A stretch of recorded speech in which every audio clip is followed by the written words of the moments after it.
جو فرانس میں گستاخانہ معاملہ ہوا ہے، اس کے لیے بائیکاٹ بھی کیا جائے ٹھیک ہے، احتجاج بھی کیا جائے ٹھیک ہے، لیکن نہ ہمارے احتجاج کا کوئی خاص فائدہ ہمیں ہوگا، نہ ہمارے بائیکاٹ کا ہمیں کوئی خاص فائدہ ہوگا۔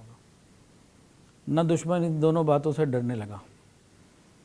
جس بات کا فائدہ ہمیں ہوگا وہ ہم نے کرنی نہیں ہے، وہ ہم سے نہیں ہونی۔ وہ کیا ہے؟ وہ ہے جو صحابہ نے کیا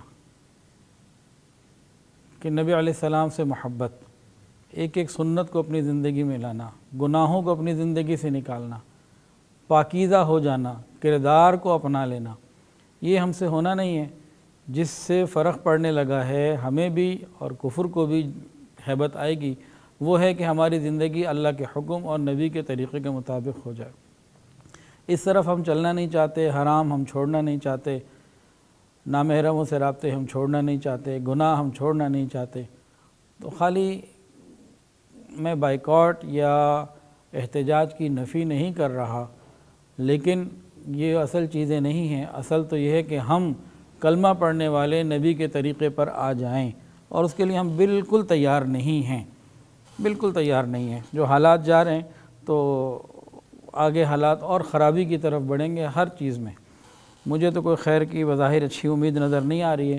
انفرادی طور پہ کچھ لوگ ہیں جو چاہتے ہیں دین پر عمل کرنا، کچھ لگے ہوئے ہیں۔ عمومی فضا جو ہے نا وہ دین کی نہیں ہے۔ تو عمومی فضا کو دین کی بنانے کے لیے بہت محنت کی ضرورت ہے، اور جب تک امت اس پر نہیں آئے گی اس وقت تک نہ کفر کو کوئی فرق پڑے گا اور نہ ہی ہمارے بائیکاٹ یا احتجاج میں کوئی اثر ہوگا۔